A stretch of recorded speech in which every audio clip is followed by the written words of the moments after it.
December 14th, 1892. When rancher Cole Mitchell found a young native girl half frozen in a snowdrift on his Montana property, he had no idea that saving her life would change his family's fate forever. 3 weeks later, over 100 horses appeared at his ranch gate, led by warriors in full ceremonial dress, and the girl's father made him an offer that would force Cole to choose between two worlds.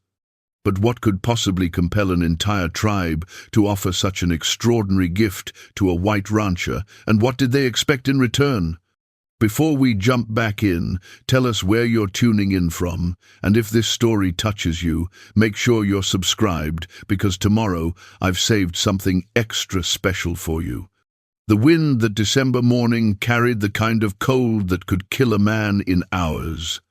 Cole Mitchell had seen 42 winters in Montana territory, but even he respected the brutal bite of a blizzard's aftermath. He'd woken before dawn to check on his cattle, knowing that nights like the one they'd just survived could mean the difference between keeping his ranch afloat and losing everything he'd built over 2 decades. His breath formed white clouds in the frigid air as he saddled his horse, a sturdy roan mare named Dusty who'd been with him through 7 harsh winters. His wife, Margaret, had tried to convince him to wait until the sun was higher, but Cole knew better. Cattle didn't wait for convenient times to get into trouble, and with 3 young children to feed, Samuel, aged 12, Elizabeth, aged 9, and little Thomas, just 6, he couldn't afford to lose any livestock. The Mitchell Ranch sprawled across 1,500 acres of rolling Montana grassland, nestled against the foothills where pine forests gave way to open range. It wasn't the biggest spread in the territory, but it was theirs, paid for with sweat, sacrifice, and years of careful management. Cole's father had started with nothing but a wagon and determination back in 1869, and Cole had inherited both the land and that same stubborn resolve when the old man passed 5 years ago. As Dusty picked her way through snowdrifts that reached her chest in places, Cole scanned the white landscape for any sign of his herd. The storm had blown through with a vengeance, dropping nearly 2 feet of snow and driving temperatures so low that the water in the horse trough had frozen solid despite the fire he'd kept burning in the nearby shelter. He'd managed to get most of the cattle into the lower valley before the worst hit, but a few head had been grazing in the upper pastures, and he needed to account for them. The sun was just beginning to paint the eastern sky pink when he spotted the first unusual shape in the snow. At first, he thought it might be a fallen calf. The dark form was too small to be a full-grown cow. But as he urged Dusty closer, something about the shape made his stomach tighten. It wasn't moving. Worse, it didn't look like any animal he'd ever seen. Cole dismounted carefully, his boots crunching through the crusty top layer of snow. As he approached, the shape resolved itself into something that made his heart skip a beat. It was a person, a young girl, he realized with growing horror, lying face down in the snow, partially buried by the drift that had formed against her body. "Dear God," he breathed, dropping to his knees beside her. She was native, that much was immediately clear from her clothing and the long black hair that spilled out from beneath a fur-lined hood. She wore buckskin leggings and a heavy winter dress decorated with intricate beadwork, now stiff with ice. Her hands, when he gently turned her over, were bare and had turned a frightening shade of grayish blue.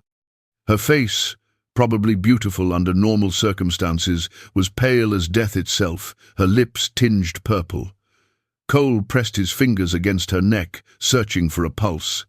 For a long moment he felt nothing, and his heart sank. Then there it was, faint and irregular, but present. She was alive, but barely. He didn't waste time wondering what she was doing on his land, or how she'd ended up in this condition. Those questions could wait. Right now, every second counted. He knew enough about extreme cold to understand that she was deep into hypothermia, and without immediate help, she'd be dead within the hour. Cole shrugged off his heavy wool coat and wrapped it around her small frame before lifting her carefully into his arms. She couldn't have weighed more than 90 pounds, and she was so cold that holding her felt like carrying a block of ice. He managed to get her across Dusty's saddle, then mounted behind her, holding her secure against his chest as he turned the mare toward home.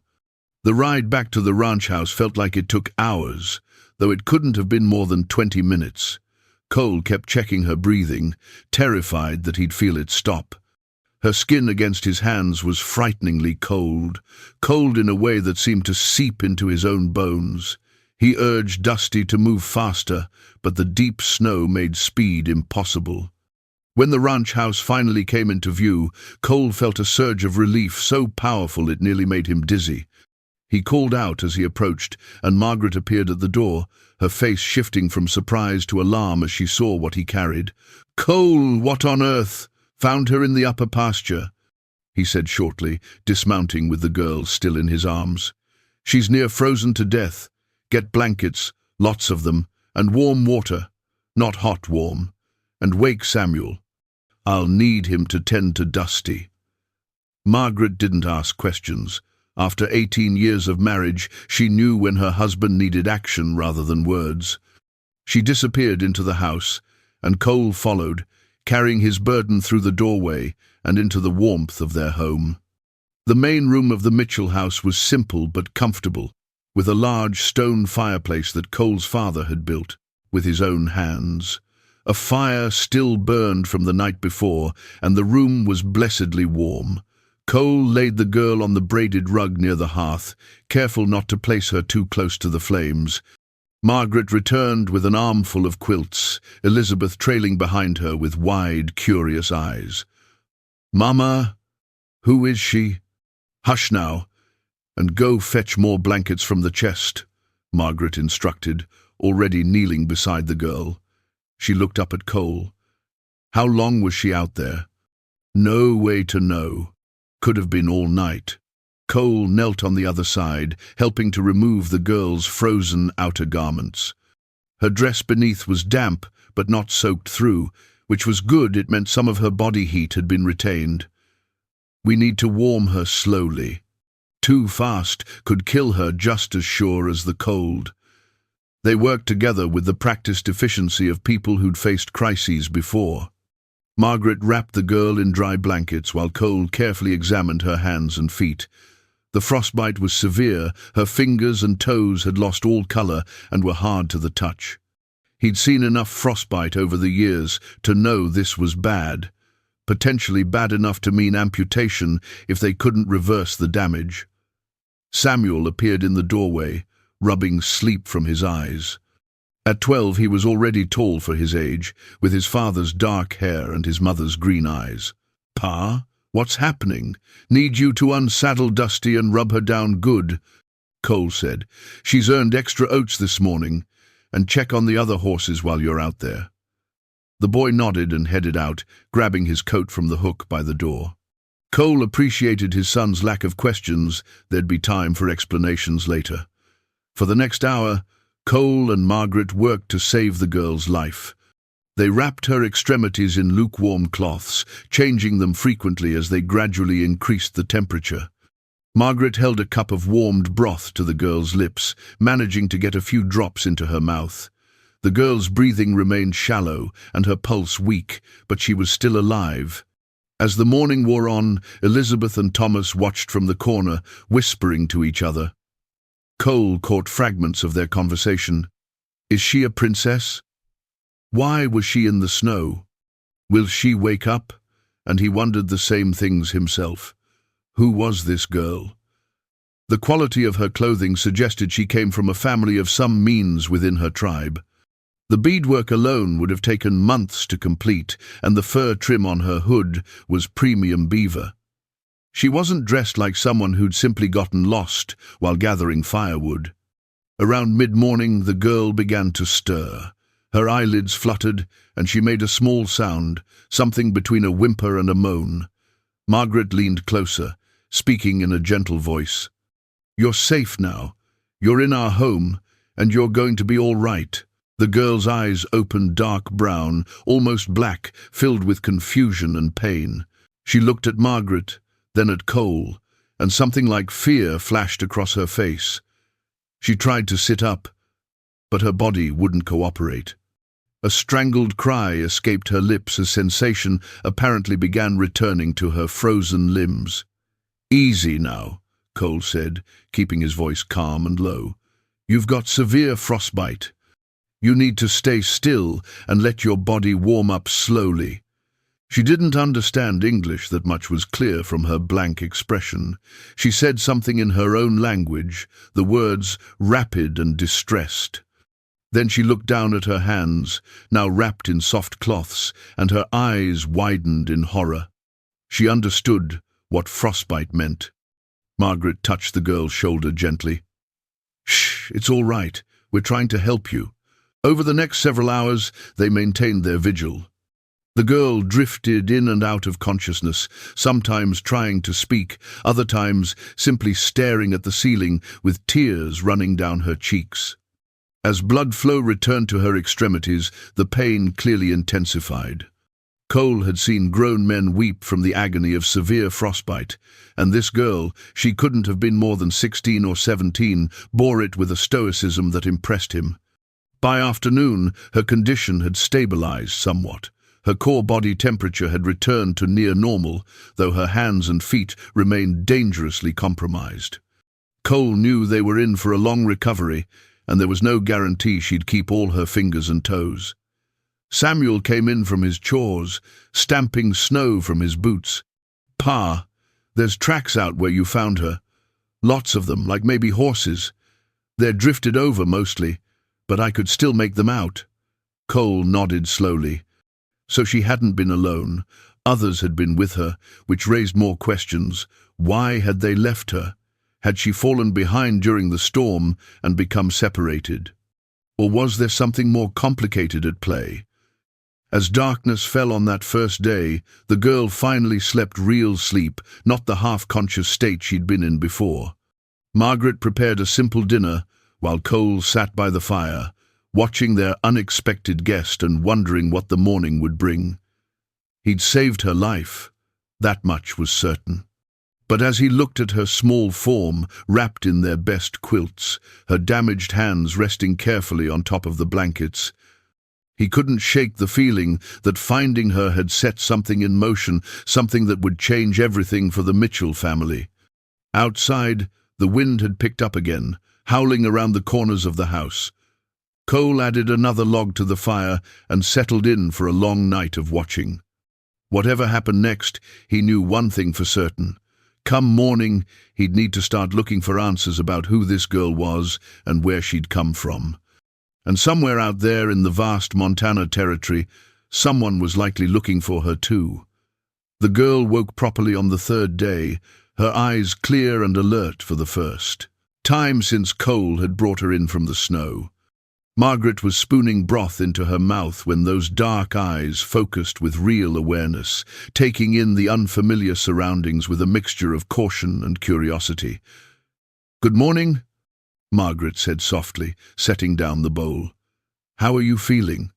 The girl's response came in her own language, a series of melodic sounds that meant nothing to Margaret but conveyed volumes through tone alone.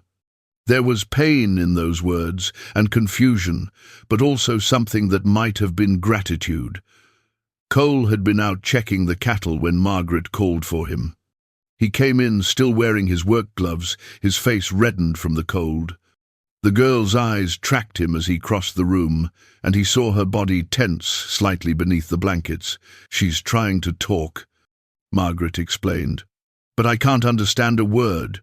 Cole pulled up a chair and sat a respectful distance away, making himself appear as non-threatening as possible. He'd done enough trading with various tribes over the years to know that direct eye contact could sometimes be seen as aggressive. Instead, he kept his gaze soft and his movements slow. "Do you understand any English at all?" he asked, though he suspected he knew the answer. The girl shook her head slightly, then winced as if the movement had caused pain. She lifted her bandaged hands. Margaret had re-wrapped them that morning with clean cloth, and looked at them with an expression that made Cole's chest tighten. She knew what this meant for her future. Over the next week, they developed a system of communication built on gestures, drawings, and patience. Elizabeth, surprisingly, proved to be the most adept at this wordless conversation. The 9-year-old would sit for hours with the girl, pointing at objects and saying their English names, then listening intently as the girl provided the equivalent in her language. Through these exchanges, they learned her name or something approximating it. The closest Cole could get to pronouncing it was Ayana, though he suspected he was butchering the actual sound. She seemed to accept this bastardization with good humor, even offering a small smile when he tried particularly hard to get it right. Ayana's hands were healing, but slowly. 2 fingers on her right hand and 3 on her left had turned black at the tips, clear signs of tissue death. Cole had seen enough frontier medicine to know what needed to happen, and he dreaded it. They'd need to amputate the dead tissue before infection set in, and they had no real anesthetic beyond whiskey and leather to bite down on. Preparing and narrating this story took us a lot of time, so if you are enjoying it, subscribe to our channel. It means a lot to us. Now back to the story. He put it off as long as he dared, hoping somehow the circulation would return, that some miracle would spare this young woman the agony and permanent disfigurement. But on the 10th day after her arrival, he could no longer delay. The smell of infection had begun to emanate from the bandages. Margaret prepared the sharpest kitchen knife they owned, heating it in the fire until it glowed red. Samuel was sent to keep Thomas occupied in the barn, while Elizabeth stayed to help hold Ayana down if needed. Cole poured a generous measure of whiskey into a cup and handed it to their patient. Through gestures, he tried to explain what was about to happen. Ayana looked at her hands, then at the knife, and understanding dawned in her eyes. She nodded once, quickly, then downed the whiskey in 3 hard swallows. She coughed, her eyes watering, but she didn't protest. What followed was one of the hardest things Cole had ever done. Ayana bit down on a leather strap and gripped Margaret's hand with her good fingers as Cole carefully removed the dead tissue from each affected digit. The girl made sounds muffled, animal sounds of agony that he knew would haunt his dreams, but she didn't thrash or fight. Her endurance was remarkable, almost supernatural. When it was over, Cole's hands were shaking and his shirt was soaked with sweat despite the winter cold. Ayana had passed out from the pain, which was probably a mercy. Margaret bandaged the wounds with clean cloth, while Elizabeth, pale but steady, cleaned up the implements they'd used. "She's incredibly brave," Elizabeth whispered, looking at the unconscious girl with something like awe. "She is that," Cole agreed, sinking into a chair. "Most men wouldn't have borne that so well." Ayana slept for 18 hours straight after the procedure. When she woke, she seemed different, somehow more resolved, as if she'd crossed some invisible threshold. The fever that Cole had feared never materialized, and within days the wounds began to show signs of healthy healing. As her strength returned, Ayana began trying to help around the house, despite Margaret's protests. She couldn't do much with her damaged hands, but she insisted on being useful. She'd watch Margaret prepare meals and try to learn, pointing at ingredients and cooking methods with persistent curiosity. She'd play quiet games with Thomas, who had completely lost his initial shyness around her and now followed her like a devoted puppy. One evening, about 3 weeks after her arrival, Ayana managed to convey something important through an elaborate series of gestures and rough drawings in the ash of the fireplace. She drew what looked like a camp, multiple lodges arranged in a circle. Then she drew horses, many of them. She pointed to herself, then to the drawing, then made a gesture that seemed to indicate distance or separation. "Your people?" Cole said slowly, pointing to the drawing. "Your tribe. They're out there somewhere." Ayana nodded emphatically, relief flooding her face at being understood. She then drew a figure that Cole interpreted as a man broad-shouldered, wearing what might have been a headdress. She touched her chest, then pointed to the figure. Father Cole realized. She was trying to tell them about her father. "They'll be looking for you," Margaret said quietly, though Ayanna couldn't understand the words. "They must be frantic with worry." Cole nodded grimly. "Question is, where are they? And how do we let them know she's here and safe?" The answer to that question came the very next morning, in a way that nobody expected. Cole was in the barn, mucking out stalls while Samuel worked on repairing a section of fence that had come loose during the last storm. The morning was crisp and clear, the kind of winter day that made the snow-covered landscape sparkle like scattered diamonds. He heard the horses before he saw them, a thunder of hoofbeats that was unusual for this time of year when most people stayed close to home. He stepped out of the barn, shading his eyes against the sun's glare off the snow, and his breath caught in his throat. There must have been 30 riders, maybe more, approaching his ranch at a steady canter. They were native warriors, that much was clear even from a distance. Many wore ceremonial dress feathers, paint, elaborate breastplates that caught the winter sun. They carried lances and bows, though none appeared to have weapons drawn. "Samuel," Cole called, keeping his voice calm despite the adrenaline suddenly flooding his system. "Go tell your mother we have visitors. Tell her to keep everyone inside the house." The boy's eyes had gone wide, but he nodded and sprinted for the house. Cole stood his ground, watching the riders approach.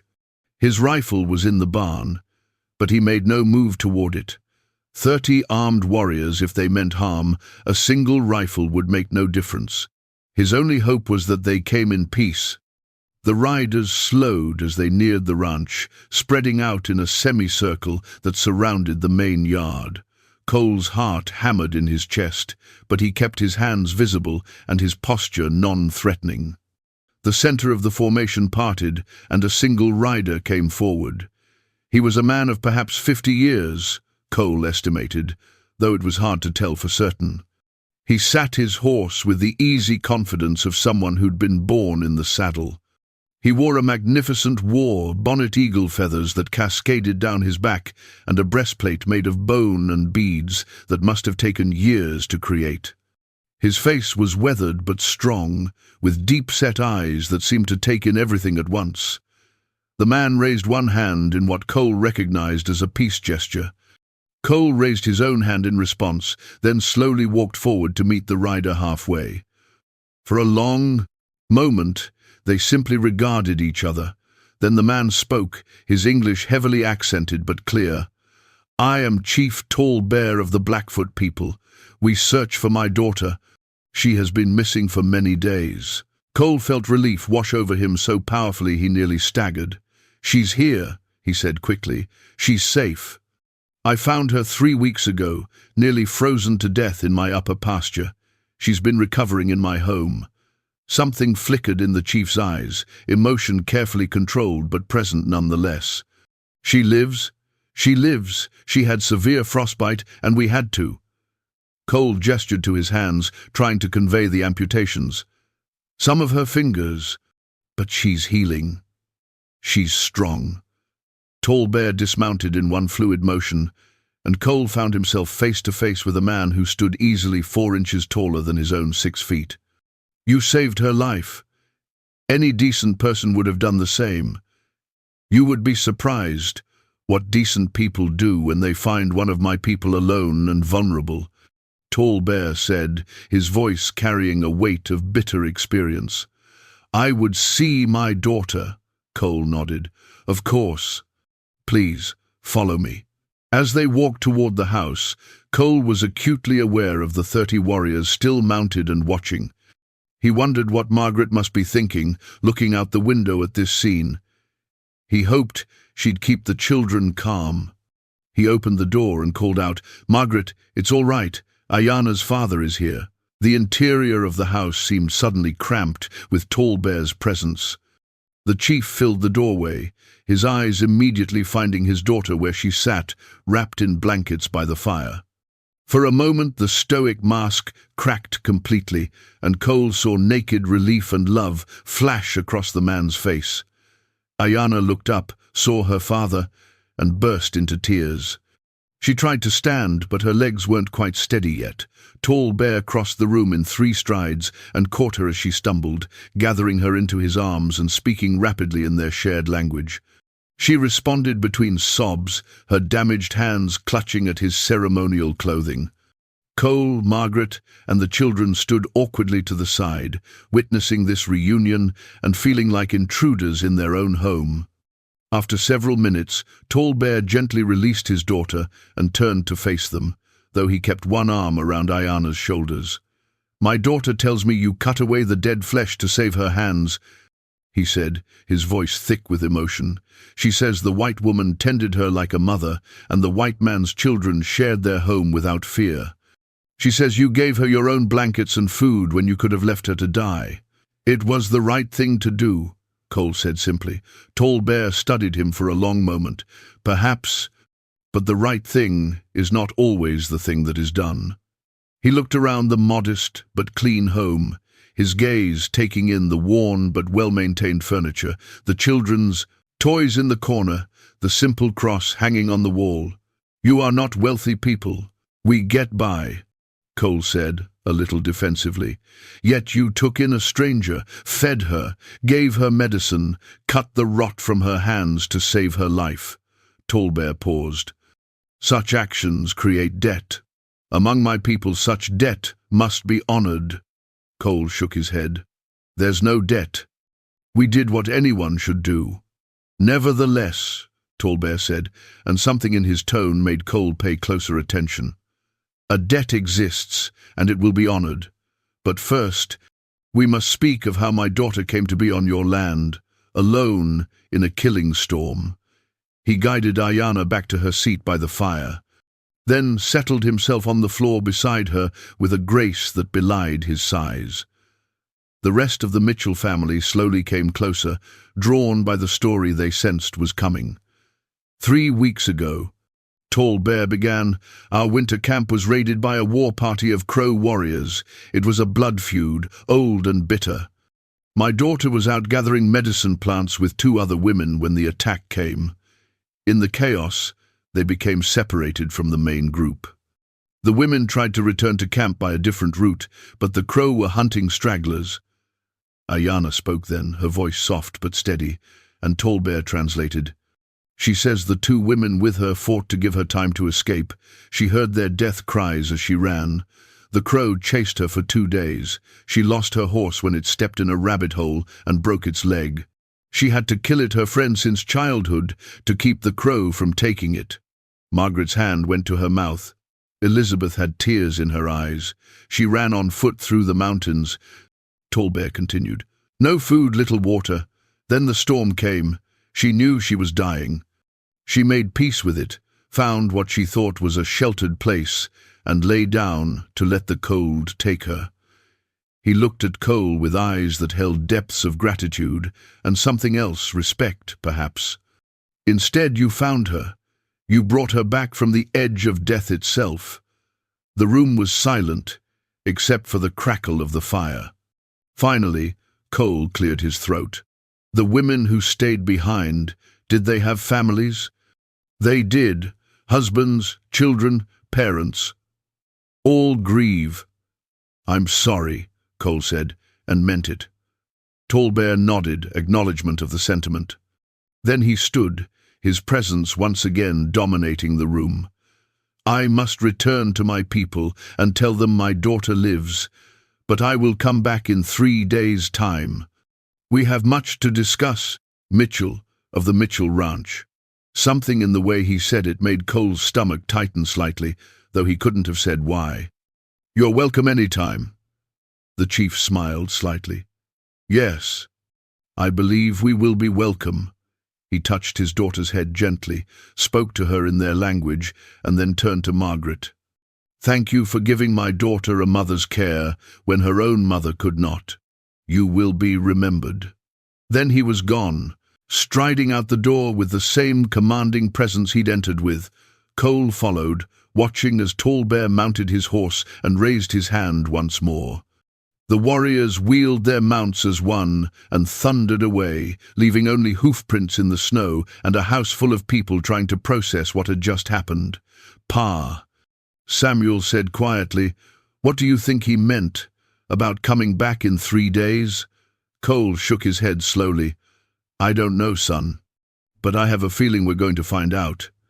Inside, Ayanna sat by the fire, her damaged hands folded in her lap, watching the flames and thinking thoughts no one could read in her dark eyes. 3 days felt like 3 weeks.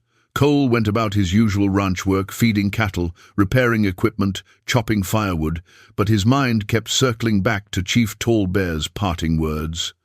Margaret noticed his distraction at the dinner table that first evening, the way he'd stare into his coffee as if looking for answers in the dark liquid. "Whatever comes, we'll face it together," she said, reaching across the table to squeeze his hand. "We did the right thing, Cole. No matter what happens, remember that." He nodded, though the reassurance didn't quite settle the unease in his gut. He'd heard stories over the years, tales of cultural misunderstandings that had ended in bloodshed, of well-meaning gestures that had somehow gone terribly wrong. The frontier was a place where different worlds collided, and those collisions weren't always peaceful. Ayanna sensed the tension in the household. She'd grown stronger each day, moving about the house with increasing confidence despite her injured hands. On the second day after her father's visit, she took Elizabeth aside and, through their now developed system of gestures and simple words, tried to reassure the girl that everything would be fine. Elizabeth seemed comforted, but Cole noticed Ayanna's own expression held something he couldn't quite read, anticipation mixed with what might have been nervousness. The morning of the third day dawned clear and cold. Cole was up before the sun, unable to sleep.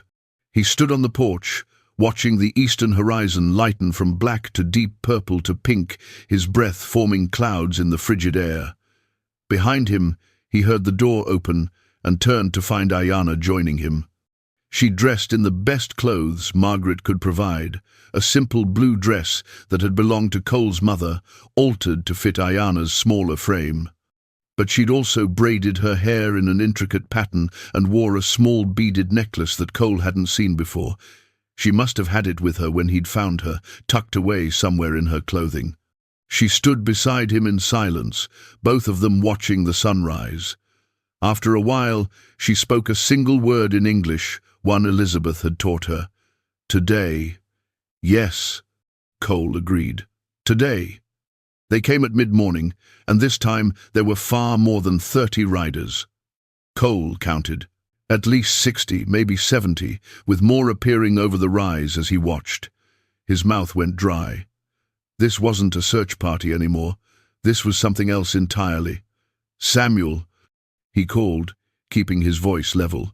"Fetch your mother and the children. Have them come out here to the porch." The boy disappeared inside, and moments later the entire family assembled. Thomas pressed against Margaret's skirts, his eyes huge. Elizabeth stood straighter, trying to appear brave. Samuel positioned himself next to his father, one hand resting on the porch railing. Ayanna stepped forward, moving to stand at the top of the porch steps, and Cole suddenly understood. Whatever was about to happen, she was part of it. Perhaps she'd known all along what her father intended. The riders approached in a formal procession this time, not the urgent rush of 3 days ago. They came in ordered ranks, and as they drew closer, Cole could see they wore their finest ceremonial dress. Feathers and beadwork caught the morning sun. Painted ponies pranced and snorted, their breath creating a fog in the cold air. But it was what came behind the warriors that made Cole's heart skip a beat. Horses. A massive herd of them, at least 100 head, driven by a dozen mounted men. They were magnificent animals, paints and roans, chestnuts and blacks, every color and marking imaginable. Even from a distance, Cole could see these were prime stock, the kind of horses a rancher might spend years trying to breed. Chief Tall Bear rode at the head of the procession, and beside him was a woman Cole hadn't seen before. She was perhaps 40, dressed in an elaborately beaded dress of white buckskin, her long hair threaded with silver ornaments. Even without being told, Cole knew this was Ayana's mother. The resemblance in their features was unmistakable. The procession came to a halt in front of the ranch house. The silence was profound. 70 mounted warriors, 100 horses, and the Mitchell family, all frozen in a moment that felt suspended outside of normal time. Tall Bear dismounted, and this time several other men did as well, elders, Cole guessed, from their age and the deference shown to them by the younger warriors. The woman who had to be Ayana's mother also dismounted, her movements graceful despite the heavy dress she wore. Ayana descended the porch steps and went to her mother.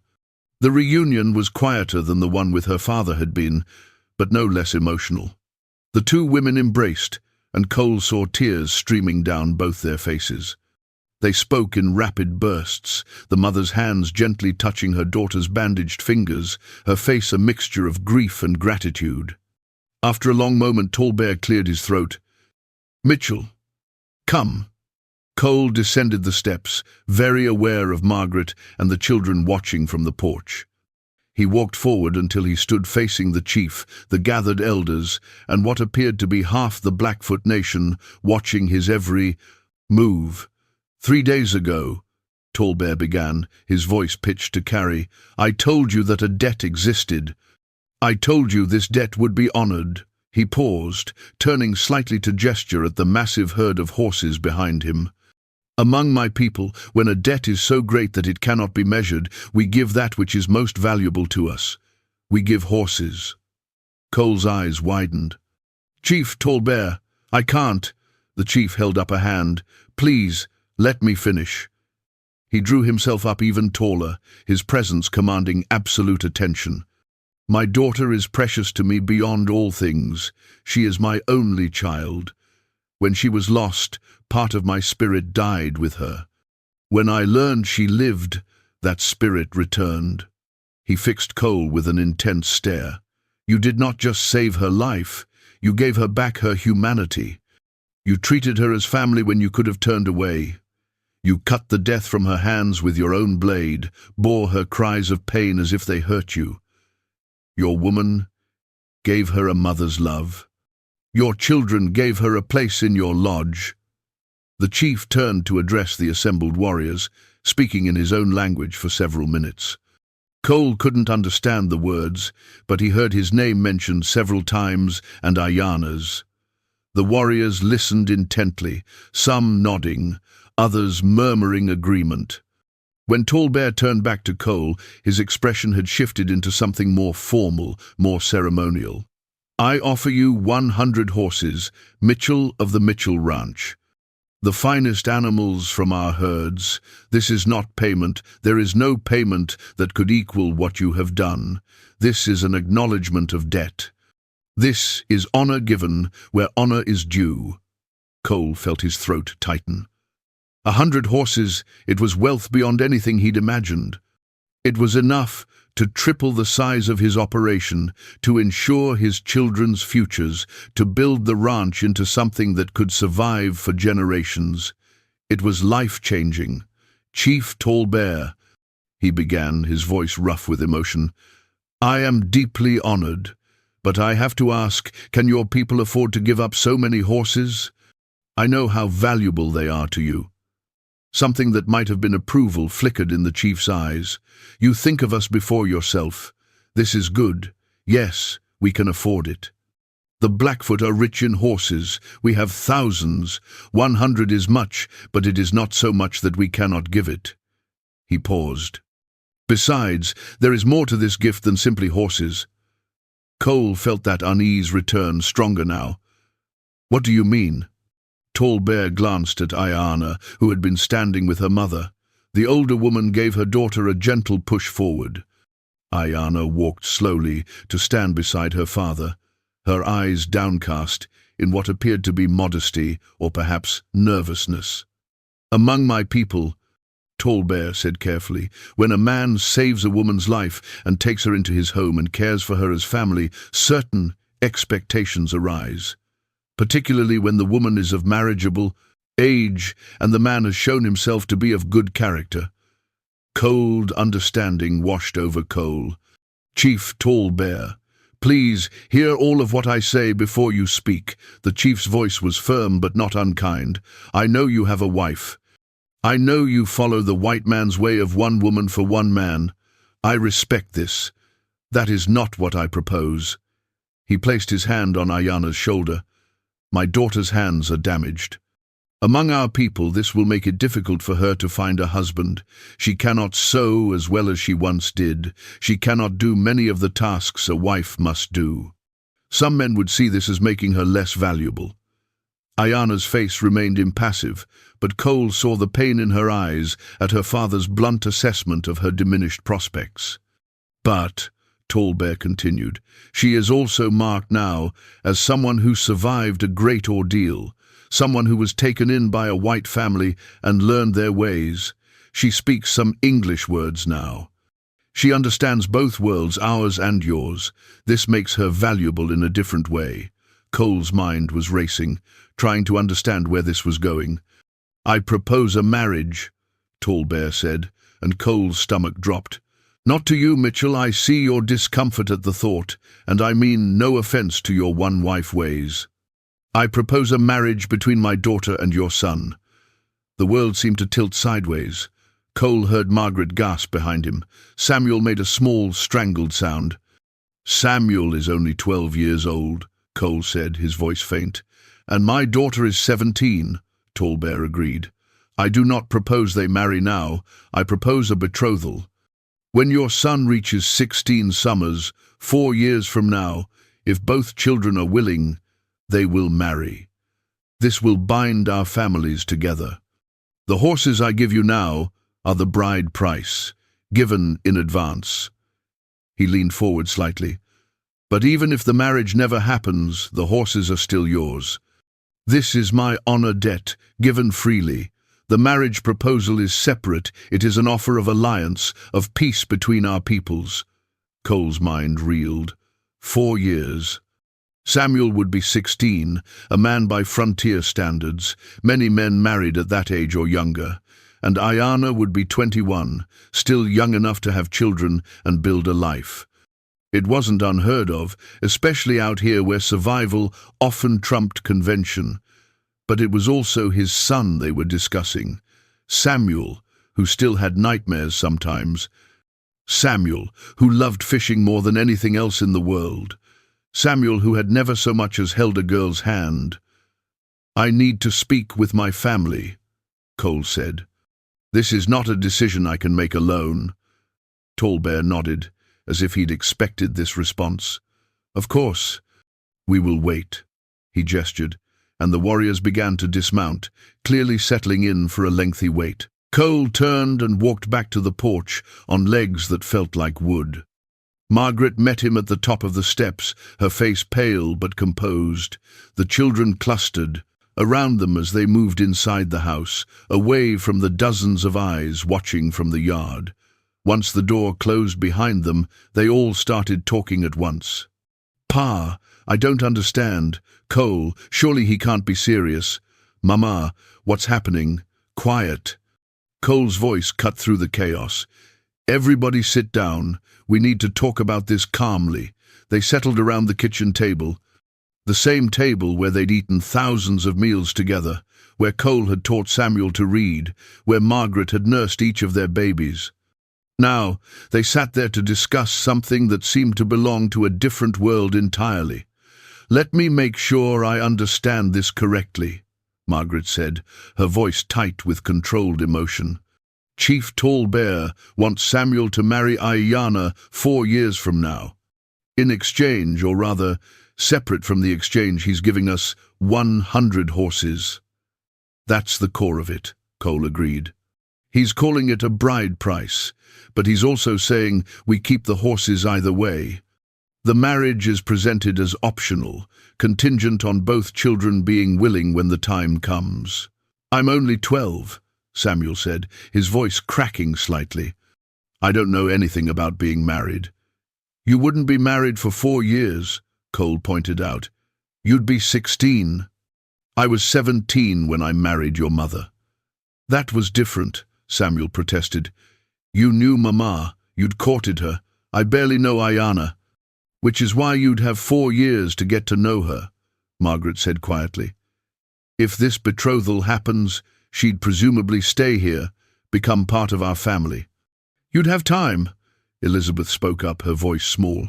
I like Ayana, she's nice. And she's teaching me words in her language. That's not the point, sweetheart, Margaret said. This isn't about whether we like her. This is about whether we make a promise to bind our son to her future. Thomas, who'd been silent throughout, suddenly piped up. What happens if we say no? Do the nice men go away? It was the question they'd all been dancing around. Cole sighed heavily. I don't know, son. Chief Tallbear seems like a man of honor. I believe he'd respect our decision.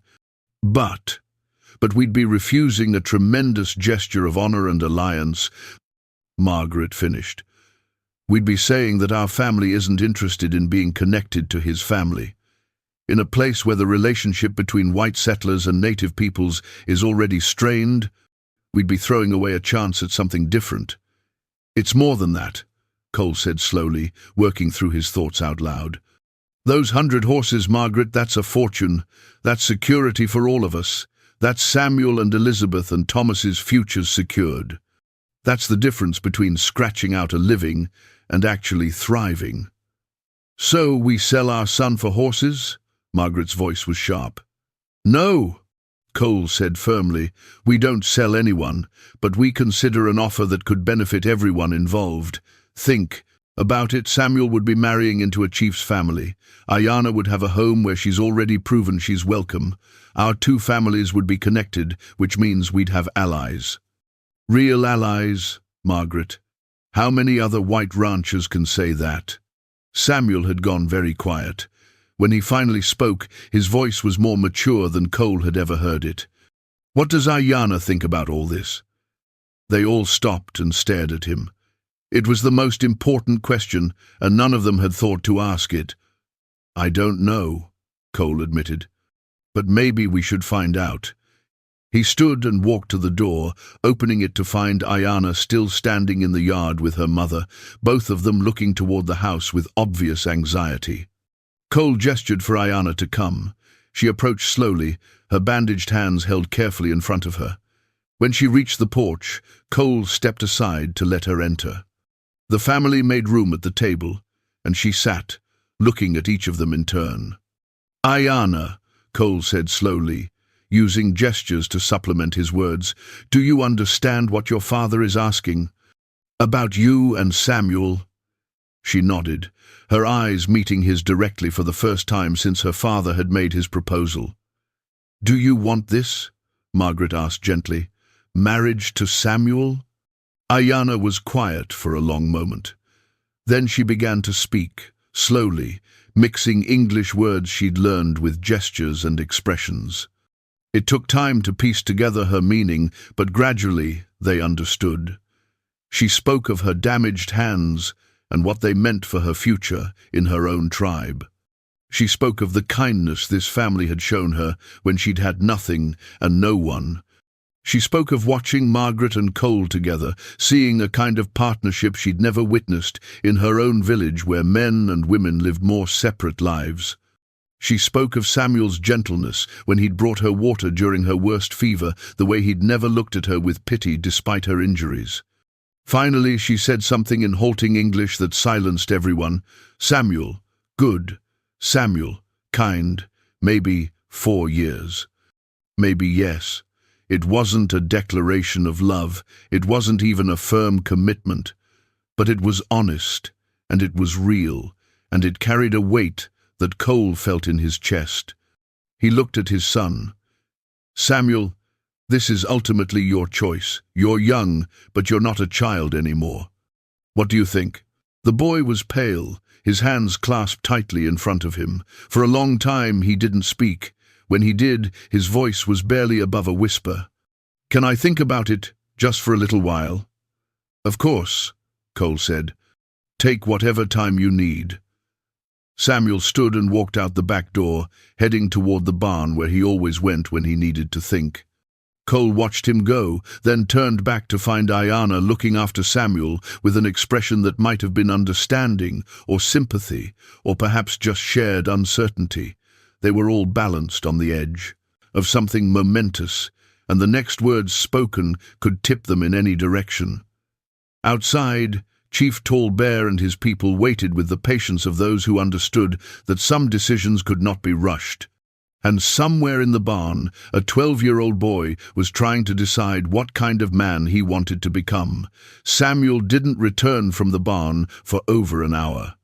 Cole stood on the back porch, resisting the urge to go after him, knowing his son needed space to wrestle with thoughts too large for a 12-year-old boy to carry. Margaret had sent Ayanna back outside with her mother, and now the Mitchell family waited in their own home like strangers, each lost in private contemplation. Thomas had fallen asleep on the sofa, exhausted by tensions he couldn't fully understand. Elizabeth sat by the window, watching the assembled warriors with a fascination that bordered on fear. Margaret moved about the kitchen, her hands busy with meaningless tasks, straightening already straight cupboards, wiping already clean, counters anything to keep from thinking too hard about what might come next.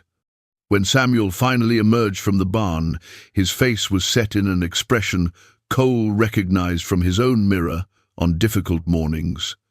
It was the look of a person who'd made a hard choice and was prepared to live with it, come what may. The boy walked straight to the back door and entered without hesitation. "I've decided," he announced, his voice steady despite the slight tremor in his hands. Cole gestured for everyone to sit. Margaret abandoned her pretense of cleaning and joined them at the table. Even Thomas stirred and stumbled over, rubbing sleep from his eyes. "I've been thinking about what Pa always says," Samuel began, looking at his father, "about how the measure of a man isn't in what he takes, but in what he's willing to give. About how doing the right thing isn't always the easy thing." Cole felt his throat tighten but said nothing, letting his son find his own words. Ayanna didn't ask to get lost in that storm. She didn't ask for her hands to get hurt. She didn't ask for any of this. Samuel's voice grew stronger as he spoke. "But we helped her anyway, because that's what you taught us to do. To help people who need helping, even when it's hard." "Samuel," Margaret started, but the boy held up his hand. "Mama, please, let me finish." He took a deep breath. "Chief Tall Bear is offering us something amazing. Those horses could change everything for our family. But he's also offering something more important. He's offering friendship, peace, a bridge between his people and ours." He paused, his young face solemn. "And, yeah, he's asking something big in return. He's asking me to make a promise about my future." "You're 12 years old," Margaret said softly. "You shouldn't have to make promises about your future." "Maybe not," Samuel agreed, "but I'm also the son of Cole and Margaret Mitchell. I'm a boy who's been taught that promises matter. That honor matters." He looked directly at his mother. "You and Pa got married when you were 17 and 18. That's only 5 and 6 years older than I am now. And you've been happy, haven't you?" Margaret's eyes filled with tears. "Yes, sweetheart. We've been happy." "Then maybe it's not so crazy," Samuel said. "Maybe in 4 years, when I'm 16 and Ayanna is 21, maybe we could be happy too. She seems nice. She's brave, braver than most grown men I know. She's been kind to Elizabeth and Thomas. And," he hesitated, then pushed forward, "and she's been hurt by the world. Her hands will never be the same because of what happened to her. Maybe I could be someone who helps make that hurt a little less." Cole had never been more proud of his son than at that moment. He wanted to speak, to tell Samuel he didn't have to do this, that they'd find another way. But the words stuck in his throat because he could see the truth. Samuel had already become the man Cole had hoped he'd raise. "Are you sure?" Cole finally managed. "Truly sure.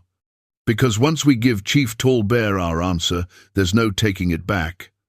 Samuel nodded firmly. I'm sure. I mean, I'm scared too. But I'm sure this is the right thing to do.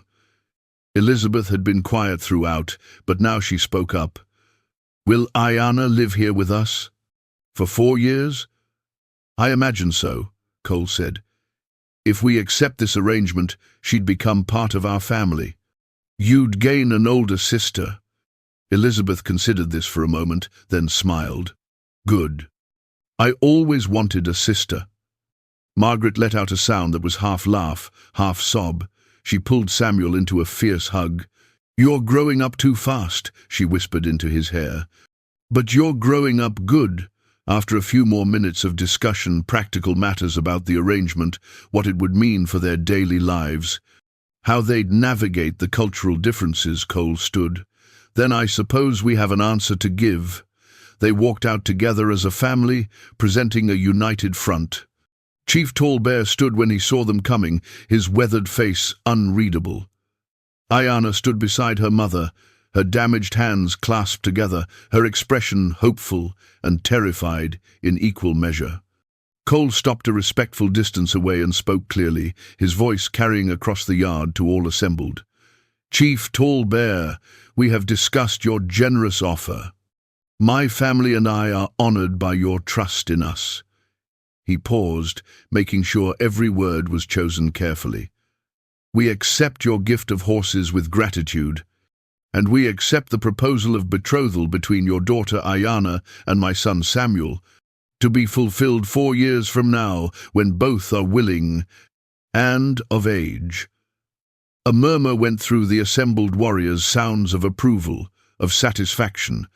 Chief Tallbear's face broke into a smile that transformed his stern features into something approaching joy. He stepped forward and clasped Cole's forearm in a warrior's grip. You honor us, Tallbear said. You honor my daughter, and you honor the Blackfoot people. He turned to Samuel, who had stepped forward beside his father.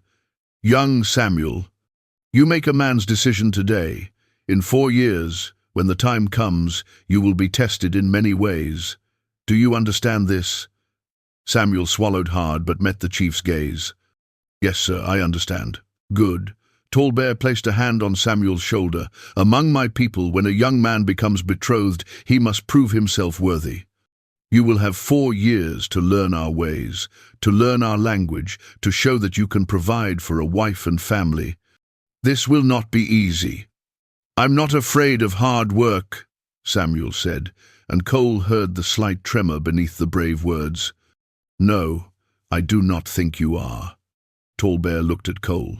With your permission, I would send teachers to your ranch, men who can show your son our ways, women who can help him understand our traditions.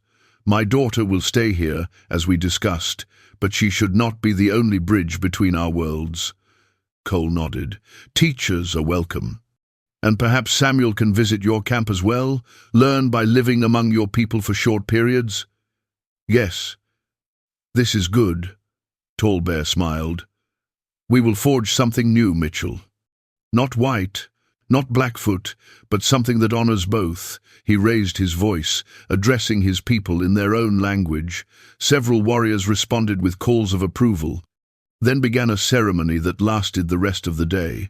The horses were formally presented, driven into the main pasture where Cole's smaller herd grazed. They were magnificent animals, each one worth its weight in gold. Cole watched them flow past like a river of living wealth and felt the weight of responsibility settle on his shoulders. This wasn't just a gift, it was an investment in a shared future. Ayana's mother approached Margaret with gifts, beautifully beaded clothing, soft furs, medicines and herbs from their traditional knowledge. Through a halting translation provided by Tallbear, she explained each item's significance and purpose. Margaret received them with grace, offering her own gifts in return, preserves she'd put up last summer, hand-knitted blankets, a silver locket that had belonged to her grandmother. The children from both groups began to intermingle as the day wore on, the initial wariness giving way to curiosity. Elizabeth found herself playing a game with several Blackfoot girls her age. The rules communicated more through laughter than language. Thomas was lifted onto a painted pony by a young warrior and led around the yard, his delighted squeals drawing smiles from the sternest faces. Samuel and Ayana were brought together formally, standing before both their families as Tall Bear spoke words in Blackfoot that clearly carried ceremonial weight. Then Cole was prompted to speak his own words, to formally acknowledge the betrothal before witnesses. He did so, his voice clear and steady, binding his son's future to this girl, with damaged hands and an iron will to survive. When it was done, Ayana approached Samuel and said something in her language, then repeated it in careful English. "I will try to be a good wife." Samuel, his face red but his voice firm, replied, "I'll try to be a good husband." It was simple and earnest, and possibly the most honest exchange of wedding vows Cole had ever heard, even though the actual wedding was 4 years away. As evening fell, Tall Bear announced that his people would camp nearby for the night, to celebrate and to ensure the horses were properly settled. Fires were lit, and the smell of cooking meat soon filled the air. Cole found himself sitting around one of these fires, sharing a meal with men who just weeks ago would have been strangers at best, potential enemies at worst. Through Tall Bear's translation, Cole learned about their lives, the constant movement following the buffalo herds, the careful balance with neighboring tribes, the encroachment of white settlers pushing ever westward. The warriors spoke of battles and hunts, but also of children and hopes and fears, not so different from Cole's own. One older warrior, his face deeply lined with age, spoke at length while Tall Bear translated. He says he fought against white men for many years. He killed them, and they killed his brothers. He thought he would die with that hatred in his heart. The chief paused. But now he sits at your fire, eating your food, and his chief's daughter will marry your son. He says perhaps the world can change after all. Perhaps there is another way forward. Cole raised his cup filled with water, as neither he nor the Blackfoot drank alcohol during serious occasions in salute. To finding another way forward, the warriors around the fire raised their own cups and echoed the sentiment in their language. Later, as the stars wheeled overhead and the fires burned low, Cole found himself alone with Tall Bear. The chief had been watching his daughter, who sat with Margaret and Elizabeth, the three of them attempting to teach each other songs from their respective cultures. "Your wife is a good woman," Tall Bear observed. "Strong. This is important. Weak women raise weak children. Margaret is the strongest person I know," Cole agreed. "She's had to be. Yes, life on the frontier, white frontier, Blackfoot frontier, any frontier, it requires strength." Tall Bear was quiet for a moment. "I must be honest with you, Mitchell. When I first learned my daughter lived, that she had been taken in by white ranchers, I feared what I would find. I have seen what some white men do to our women when they find them alone and vulnerable." Cole felt his stomach turn at the implication. "I would never—" "I know. I saw this in the first minutes of meeting you. I saw it in how my daughter looked at your wife with trust, not fear. I saw it in your children's easy acceptance of her." Tall Bear smiled slightly. "But I also saw an opportunity. A chance to bind our peoples through something stronger than treaties signed by men who do not understand the land. Blood bonds, family bonds. These are the bonds that last."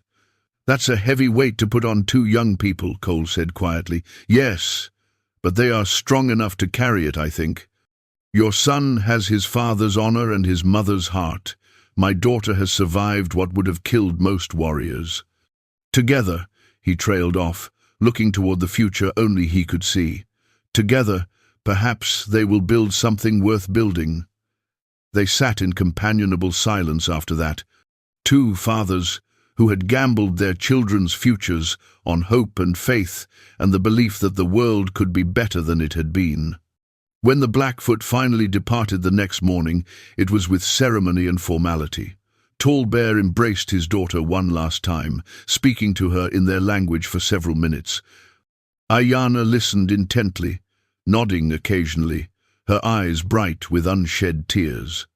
Her mother held her for a long moment, then placed her hands on either side of Ayana's face and spoke words that needed no translation: a mother's blessing, a mother's love, a mother's hope. Then they were gone, the thunder of hooves fading into the distance, leaving behind one young woman, 100 horses, and a family forever changed by a decision made on a cold December morning. Samuel stood beside Ayana on the porch, both of them watching the departing riders. Neither spoke. There was nothing to say that hadn't already been said. They were betrothed now, bound by honor and hope, and the weight of two worlds resting on their young shoulders. Cole joined them, placing a hand on his son's shoulder. "You did a brave thing today." "I hope it was the right thing," Samuel said softly. "Time will tell," Cole replied, "but I believe it was. I believe something good can come from this."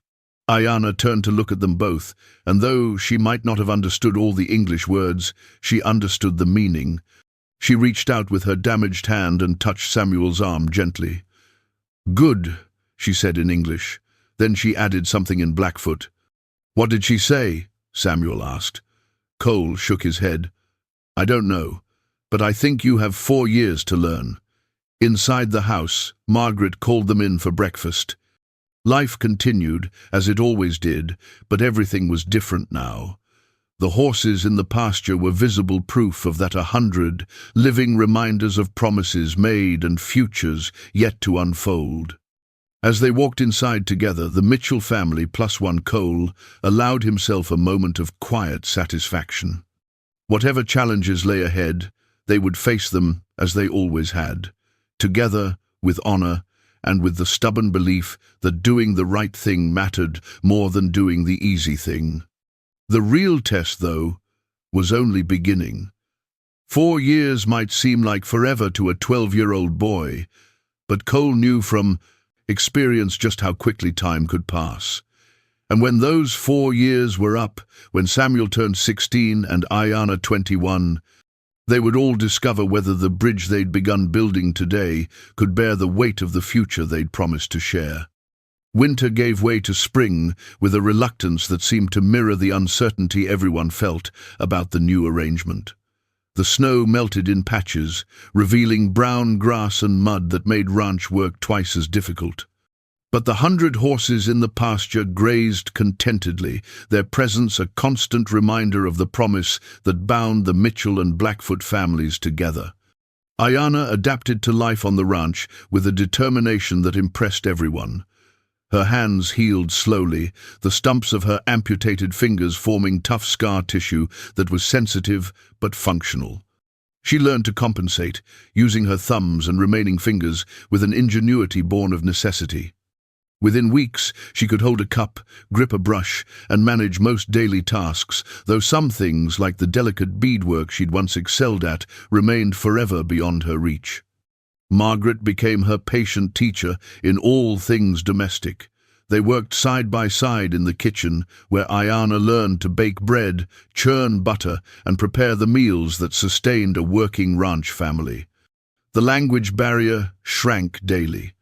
Ayana absorbed English words like a sponge, often staying up late by candlelight, practicing her letters on the slateboard Elizabeth used for her own lessons.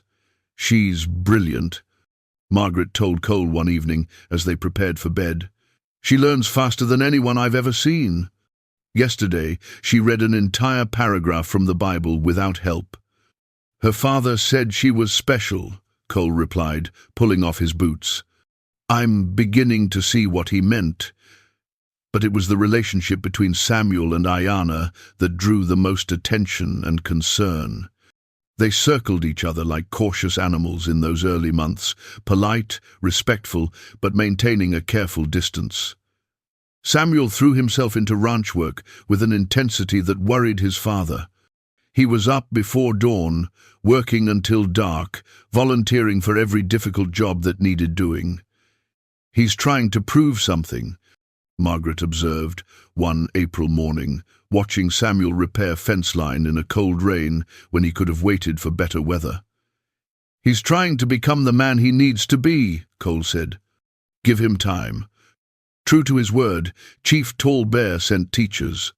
The first arrived in early March, a warrior named Running Wolf, perhaps 30 years old, with a scar across his left cheek and eyes that missed nothing. He spoke surprisingly good English, learned from years of trading with white merchants. "I am here to teach the boy our ways," Running Wolf announced when he arrived. "Chief Tall Bear says he must learn to ride like Blackfoot, hunt like Blackfoot, think like Blackfoot. This is not a request. This is a requirement for marriage." Samuel, who'd been mucking out stalls when the warrior arrived, straightened and met Running Wolf's challenging gaze. "Then, I'm ready to learn." What followed was an education unlike anything Samuel had experienced. Running Wolf was a demanding teacher who accepted nothing less than complete effort. He taught Samuel to ride in the Blackfoot style bareback, using only knee pressure and subtle shifts of weight to guide the horse. He taught him to shoot a bow with accuracy that made Samuel's rifle skills seem clumsy by comparison. He taught him to read the land, to find water where none seemed to exist, to predict weather from the behavior of animals and the smell of the wind. Most importantly, he taught Samuel the Blackfoot language. They would sit for hours in the barn, Running Wolf pointing at objects and speaking their names, making Samuel repeat them until the pronunciation was perfect. Verbs, adjectives, complex concepts all had to be learned not just as vocabulary but as ways of thinking. The Blackfoot language, Running Wolf explained, was structured differently from English. It carried different assumptions about the world, about relationships, about the nature of reality itself. "When you speak our language, you begin to see as we see," Running Wolf said one evening. "This is important. Your wife will see the world through Blackfoot eyes. You must learn to see through those eyes too, or you will never truly understand her." Ayana watched these lessons with interest, sometimes joining in to help Samuel with difficult pronunciations. It was during these language sessions that the ice between them began to thaw. They were both learners now, Samuel learning her language, Ayana learning his, and this created an equality between them that transcended the awkwardness of their situation. One warm May afternoon, Running Wolf announced that Samuel was ready for his first real test. "We will hunt," he declared, "you, me, and the girl. 3 days in the mountains. You will provide food for all of us, or we will go hungry." Margaret's face paled. 3 days? But he's only 12. Soon to be 13, Running Wolf corrected. "Old enough. Among my people, boys younger than him go on their first hunts. He must learn." Cole placed a calming hand on Margaret's arm. "This is what we agreed to. Samuel needs to learn their ways." They departed at dawn the next morning, carrying minimal supplies, bedrolls, water skins, knives, Samuel's bow and arrows. Running Wolf led them into the foothills, moving at a pace that had Samuel breathing hard within the first hour.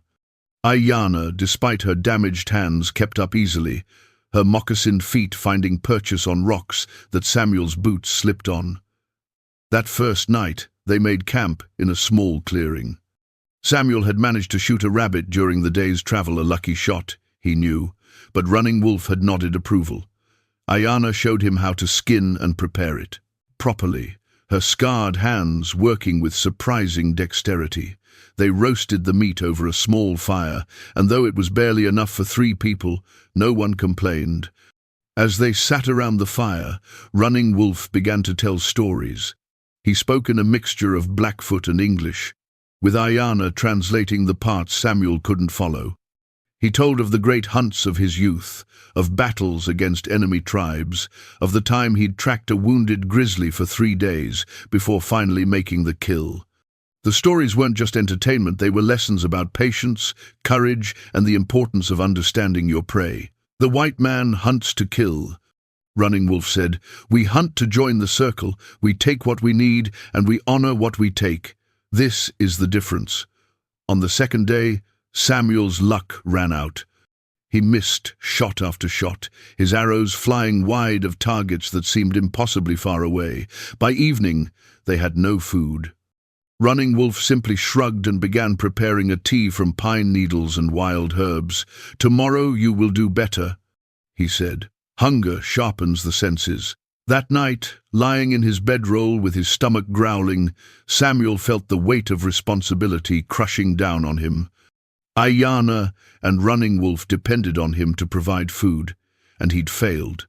He was acutely aware of Ayanna sleeping a few feet away, her breathing soft and steady in the darkness. In 4 years, she would be his wife, depending on him for so much more than a day's meal. The thought terrified him. The third day dawned clear and cold. Samuel rose before the others, determined to redeem himself. He moved through the forest with all the stealth Running Wolf had taught him, his eyes scanning for movement, his ears tuned to every sound. When he finally spotted the deer, a young doe drinking at a stream, he took his time, remembering everything he'd learned about patience and breathing and letting the arrow become an extension of his will. The shot was perfect. The doe dropped instantly, a clean kill. Samuel felt a surge of triumph that immediately gave way to something else, a profound respect for the life he'd just taken. He approached the fallen animal slowly, placed his hand on its warm flank, and whispered words. Running Wolf had taught him, thanks to the spirit of the deer, for giving its life to sustain others. When he returned to camp with the deer across his shoulders, Running Wolf's face split into a rare smile. "Now you begin to understand," the warrior said simply. They feasted that night, the 3 of them, and Samuel felt something shift in his relationship with both his companions. He'd proven himself capable. More than that, he'd shown he could learn, adapt, and honor traditions that weren't his by birth. As spring turned to summer, life on the ranch fell into new rhythms. The 100 horses required constant attention they needed to be broken to saddle, trained, integrated with the existing herd. Samuel and Cole worked long hours with the animals, with Running Wolf offering advice on training methods the Blackfoot had perfected over generations. The horses proved their worth quickly. Several neighboring ranchers approached Cole with offers to buy some of the stock, offering prices that made his head spin. But Cole refused all offers. These horses were a bridge to a different future, and he wouldn't trade that away for short-term profit. In June, a second teacher arrived, an older woman named Singing Bird, who spoke no English, but whose eyes held depths of wisdom that transcended language. She came to teach Ayanna, but also to evaluate the Mitchell household and report back to Chief Tall Bear on how his daughter was being treated. Singing Bird watched everything with a sharp gaze that made Margaret nervous. She observed how Ayanna was fed, housed, and included in family decisions. She watched Samuel's interactions with his betrothed, noting every gesture, every word, every moment of kindness or neglect. At night, she would sit with Ayanna by the fire, speaking in rapid Blackfoot that the rest of the family couldn't understand. After 2 weeks, Singing Bird announced her assessment through Running Wolf's translation. The white family treats Tall Bear's daughter with honor. The mother teaches her as she would teach her own child. The father protects her as he protects his own children. The young boy works hard to become worthy. This is good, she paused. But the boy and girl do not yet know each other's hearts. This will take more time. It was an accurate observation. Despite the language lessons and the shared meals and the gradual easing of initial awkwardness, Samuel and Ayanna remained more like polite strangers than a couple promised to each other. They were friendly but not friends, comfortable but not close. This changed unexpectedly one July afternoon. Elizabeth had wandered too close to one of the new stallions, a magnificent black animal with a temperament to match his appearance. The horse had been having a bad day, skittish and aggressive, and when Elizabeth's dress fluttered in the wind, the stallion reared and lashed out with his hooves. Ayana was closer than anyone else. She didn't hesitate, didn't think, simply reacted. She threw herself at Elizabeth, knocking the girl clear just as the stallion's hooves came down. One hoof caught Ayana's shoulder, the impact sending her sprawling in the dirt. Samuel, who'd been on the far side of the corral, vaulted the fence with a speed born of pure terror. He reached Ayana in seconds, dropping to his knees beside her. "Ayana, are you hurt?" She sat up slowly, wincing, her hand going to her shoulder where the hoof had struck. Her face was pale but composed. "Elizabeth?" she asked in English. "She's fine. You saved her," Samuel said, his hands hovering over Ayana uncertainly, wanting to help but not knowing how. "But you're hurt. We need to get you inside." He helped her to her feet, supporting her weight as she leaned against him. It was the first time they'd been this physically close since the betrothal, and Samuel was suddenly aware of how small she was, how the top of her head barely reached his chin despite his own youth. He was also aware of how brave she'd been, throwing herself into danger without hesitation to save his sister. Margaret cleaned and bandaged Ayana's shoulder, bruised badly but nothing broken, while Samuel hovered nearby, his face creased with worry. When Margaret finally declared Ayana would be fine with rest, Samuel still didn't leave.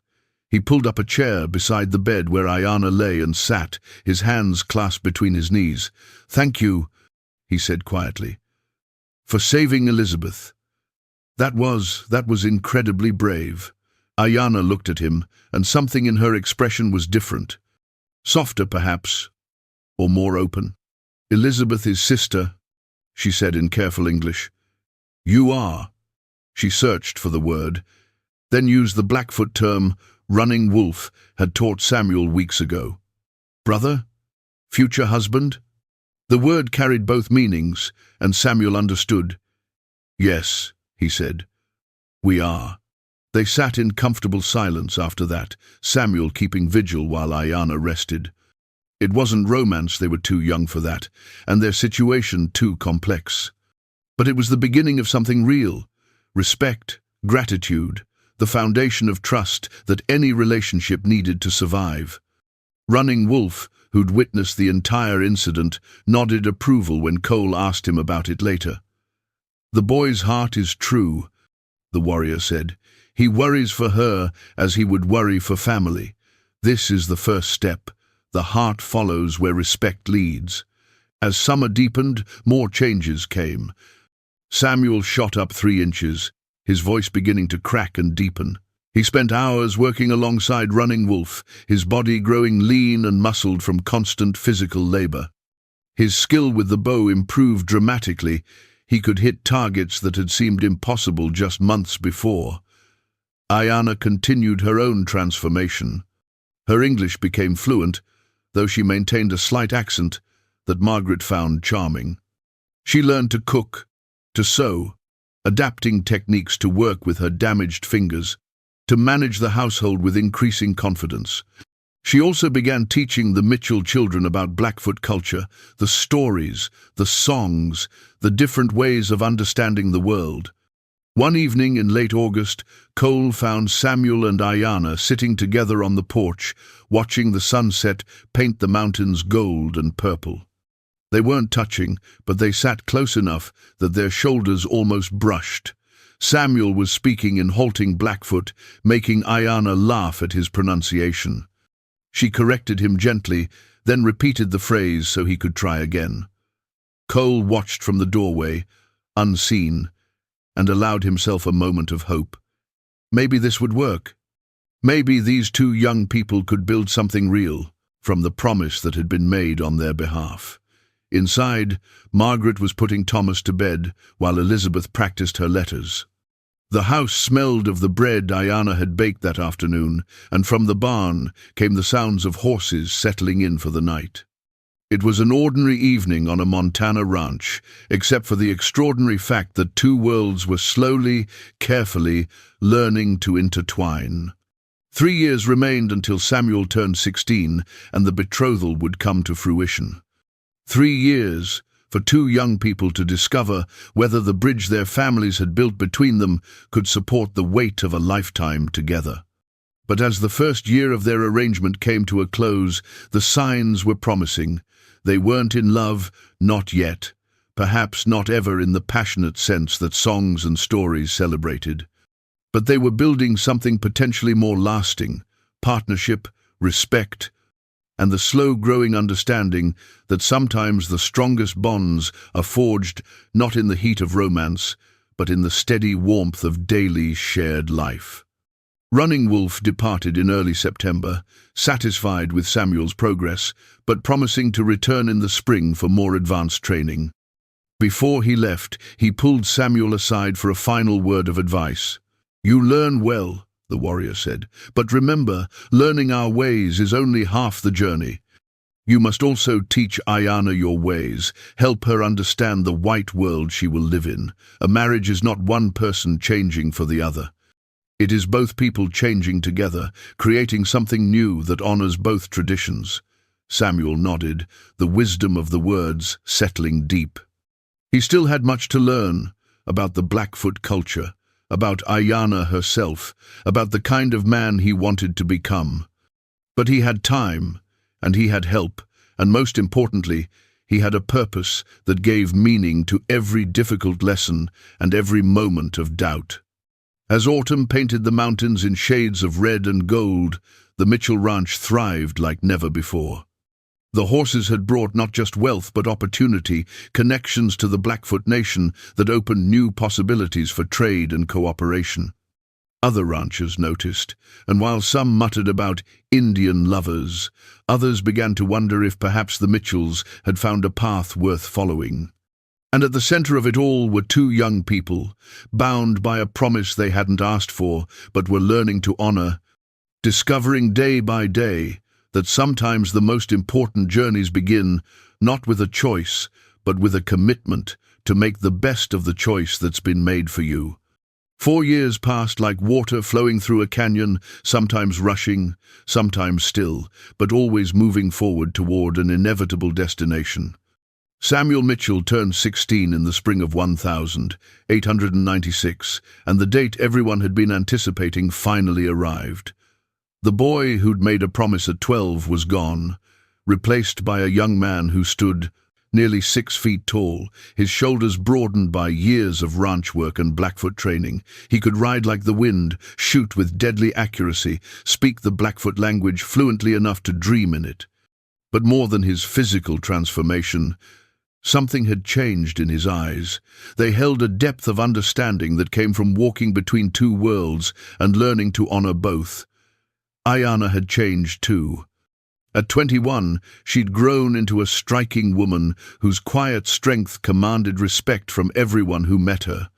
Her damaged hands no longer defined her. Instead, they stood as testament to what she'd survived and overcome. She managed the Mitchell household with Margaret now, the two women working as partners rather than teacher and student. She could quote Shakespeare and recite Blackfoot creation stories with equal ease. She was something new, neither fully white nor fully Blackfoot, but a bridge between both. The question that no one had dared ask directly hung in the air as Samuel's 16th birthday approached. Would they go through with it? Running Wolf had returned each spring, spending months at a time at the ranch, continuing Samuel's education. Other Blackfoot visitors came and went, warriors, elders, families who wanted to see this unusual alliance for themselves. Chief Tall Bear himself had visited twice more, watching his daughter's integration into white society with a mixture of pride and protective concern. But in all those 4 years, no one had pressured Samuel or Ayana about their feelings for each other. The betrothal stood as an agreement between families, but both Tall Bear and Cole had made clear that the actual marriage required the willing consent of both young people. 2 weeks before Samuel's birthday, Cole found his son in the barn, supposedly checking on a mare about to foal, but really just sitting on a hay bale, staring at nothing. "Something on your mind?" Cole asked, though he knew the answer. Samuel looked up at his father, and Cole saw the turmoil in his son's face.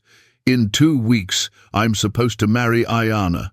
Supposed to, Cole echoed, but not required to. You know that, right? Your mother and I, Chief Tallbear, we've all agreed that this only happens if both of you want it to happen. That's just it, Samuel said, running his hands through his hair in frustration. I don't know what I want. I care about Ayana. She's smart, brave, and kind. She's become part of our family. But is that love? Is that enough to build a marriage on?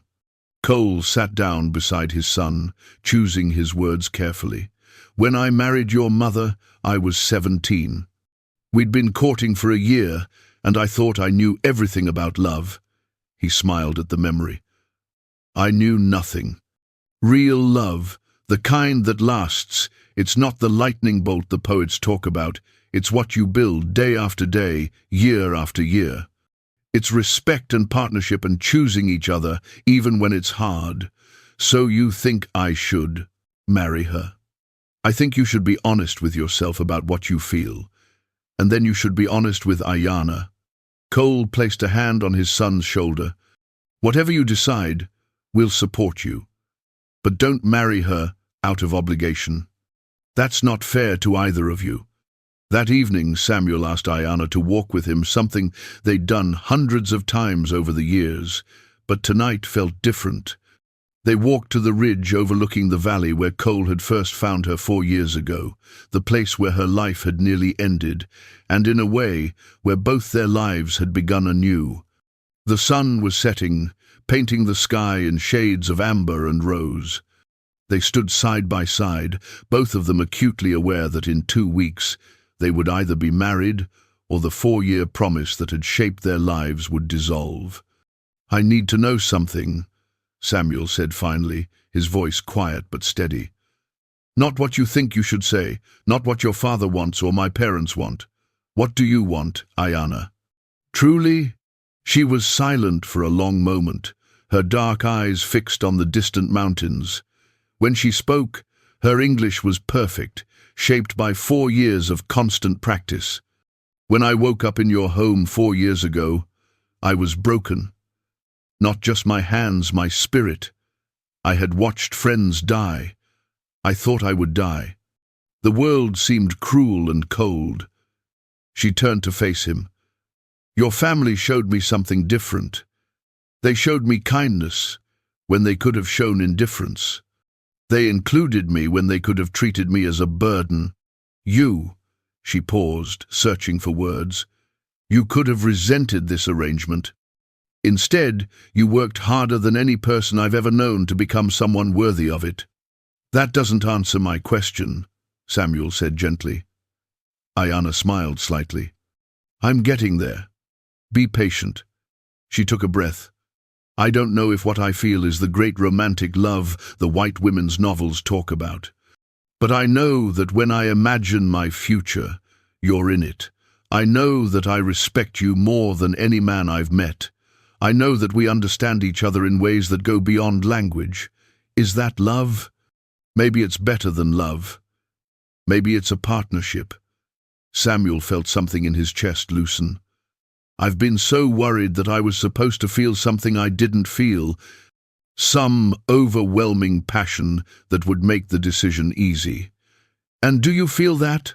Ayana asked, a hint of vulnerability showing through her usual composure. No, Samuel admitted. But I feel something else. I feel like when I'm with you, I'm the best version of myself. I feel like we make sense together, even though we shouldn't on paper, different cultures, different languages, different everything. But somehow, we fit. They stood in silence, both processing what had been said. Finally, Ayana spoke. So what do we do? Samuel turned to face her fully, taking her scarred hands in his, something he'd done hundreds of times over the years. But now, it felt weighted with new meaning. I think we do what we've been doing for 4 years. We choose each other. We build something together. We see where it leads. Is that a yes? Ayana asked, a smile playing at the corners of her mouth. That's a yes, Samuel confirmed. If you'll have me. I will, she said simply. The wedding was planned for the first week of June, when the weather was warm and the prairie was green. It would be a ceremony unlike any Montana had seen before, a blending of white and Blackfoot traditions that reflected the unique nature of the couple being married. Chief Tall Bear arrived a week early with over 200 members of his tribe. They set up camp in the valley below the ranch, their lodges creating a temporary village that drew curious and sometimes hostile attention from neighboring white settlers. Cole found himself playing diplomat, smoothing ruffled feathers and assuring nervous neighbors that the Blackfoot came in peace. Margaret had sewn Ayanna a wedding dress white, as tradition dictated, but decorated with intricate beadwork that Ayanna's mother and other Blackfoot women had contributed. The design incorporated symbols from both cultures, crosses and medicine wheels, roses and prairie flowers, a visual representation of two worlds coming together. Samuel would wear traditional white man's wedding clothes for the Christian ceremony, but he'd also commissioned a set of Blackfoot ceremonial dress for the tribal blessing that would follow. Running Wolf had helped him prepare, teaching him the words he'd need to speak and the gestures he'd need to make. The day before the wedding, Cole found himself sitting around a fire with Chief Tall Bear, Running Wolf, and several Blackfoot elders. They shared food and stories, and Cole felt the weight of what tomorrow meant not just for Samuel and Ayanna, but for everyone gathered here. 4 years ago, Tall Bear said, his voice carrying across the fire, "I offered you horses and my daughter's hand. I did this because you saved her life, yes, but also because I saw an opportunity, a chance to build something new between our peoples. I remember," Cole said. "I wondered then if we were making the right choice. And now," Tall Bear asked, "do you still wonder?" Cole thought about the past 4 years, the challenges, the moments of doubt, the slow building of trust and understanding.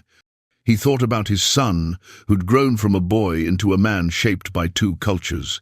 He thought about Ayanna, who'd found a home and a future when both had seemed impossible. "No," Cole said, finally. "I think we made exactly the right choice, not because it was easy, but because it was right." Tall Bear nodded, satisfaction evident in his weathered face. "Tomorrow my daughter becomes your daughter too. Your son becomes my son. This is more powerful than any treaty. This is blood and future and hope." The wedding day dawned clear and perfect, the kind of June morning that made Montana feel like paradise. The ceremony would take place in the meadow where Cole's father had first staked his claim, where 3 generations of Mitchells had built their lives. Chairs had been set up for the white guests, neighbors, friends, a circuit preacher who'd agreed to perform the Christian ceremony despite his obvious discomfort with the unusual arrangement. Behind the chairs, the Blackfoot stood in their ceremonial finery, a sea of feathers and beadwork and proud faces. Margaret stood with Ayanna in the ranch house, making final adjustments to the dress. Elizabeth and several Blackfoot girls were serving as bridesmaids, their dresses a mix of white lace and traditional tribal designs. Thomas, now 10 years old, would carry the ring's simple gold bands that Cole had traded a prize horse to obtain. "Are you nervous?" Margaret asked Ayanna as she adjusted the veil. "Terrified," Ayanna admitted with a smile, "but also certain. Does that make sense?" "Perfect sense," Margaret said, tears forming in her eyes. "You've become like a daughter to me, Ayanna. I want you to know that." "I do know," Ayanna said, embracing her soon-to-be mother-in-law. "You saved me just as much as Cole did. You gave me a mother when mine couldn't be here." Outside, Samuel stood with his father and Running Wolf, fidgeting with his collar. The preacher had arrived and was looking over his notes, occasionally glancing nervously at the assembled Blackfoot warriors. "Last chance to run," Running Wolf joked, though his eyes were serious. "I have a fast horse ready." Samuel laughed, surprising himself with how genuine it sounded. "I'm not running. For the first time in 4 years, I'm not afraid of what comes next." "Good," Cole said, straightening his son's tie one final time. because here she comes." The music started, a strange blend of a fiddle and Blackfoot drums that shouldn't have worked, but somehow did. Ayana appeared at the top of the path, her mother on one side and Margaret on the other, both women giving her away to her new life. Samuel's breath caught. He'd seen Ayana every day for 4 years, but in this moment she seemed transformed. The white dress caught the sunlight, the beadwork sparkled, and her face held an expression of such hope and determination that he felt his own doubts finally, completely dissolve. The Christian ceremony was brief. The preacher clearly wanted to finish quickly and leave. Samuel and Ayana exchanged vows in English, their voices steady despite the enormity of what they promised. Love, honor, cherish, in sickness and health, till death parted them. Ancient words were given fresh meaning by the unusual circumstances that had brought them to this moment. Then came the Blackfoot ceremony. Chief Tall Bear stepped forward, speaking in his native language, while Running Wolf translated for the white guests. He spoke of the joining of 2 families, 2 peoples, 2 futures. He spoke of the responsibilities marriage carried, the sacred, trust being given and received. Ayana and Samuel knelt before the chief. Following the traditional ritual, they shared food from the same bowl, a symbol of the life they would now share. They wrapped themselves in a single blanket, a symbol of the shelter they would provide each other. And they spoke their vows again, this time in Blackfoot, the words Samuel had practiced for months with Running Wolf's patient guidance. When it was done, when both ceremonies had been completed and both traditions honored, Chief Tall Bear raised his hands and declared in English, "They are married, 2 peoples, 1 family." This is how peace is built, not with treaties written on paper, but with bonds written on the heart. The celebration that followed lasted 3 days. White settlers and Blackfoot warriors shared food and drink, their children playing together while their parents told stories and forged tentative friendships. There was music and dancing, horse racing and shooting competitions, laughter and joy that transcended cultural boundaries. On the 3rd evening, as the celebration wound down and guests began preparing to depart, Samuel and Ayana finally had a moment alone. They walked to their favorite spot on the ridge, watching the sun set over the valley that had witnessed so much of their story. "Do you think we'll make it?" Ayana asked quietly. "Really make it, I mean. Build a life together that works." Samuel considered the question seriously. "Honestly, I don't know. We're trying to do something that's never been done. Build a marriage that honors both our traditions, raise children who belong to both worlds, forge a path forward that nobody's mapped before." "That's not very reassuring," Ayana said with a slight smile. "But," Samuel continued, taking her hand, "I know that if it can be done, we can do it. We've spent 4 years preparing for this. We know each other better than most couples do on their wedding day. We respect each other, we trust each other, and, most importantly, we chose each other not just because our families arranged it, but because we genuinely believe we can build something good together." Ayana leaned her head against his shoulder. "Your father saved my life that day in the snow, but you gave me a reason to be grateful he did." They stood together as darkness fell and stars began to appear in the vast Montana sky. Below them, the combined camps of white settlers and Blackfoot gradually quieted. Tomorrow most would return to their separate lives, but something had changed. A bridge had been built, and it would endure because it was founded not on politics or necessity, but on the simple truth that people from different worlds could find common ground when they approached each other with open hearts. Years later, people would talk about the Mitchell Tall Bear wedding as a turning point. Some said it helped prevent bloodshed between settlers and tribes in that region.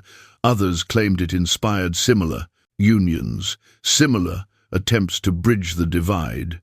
Historians would debate its significance and impact, but for Samuel and Ayana, it was simpler than that.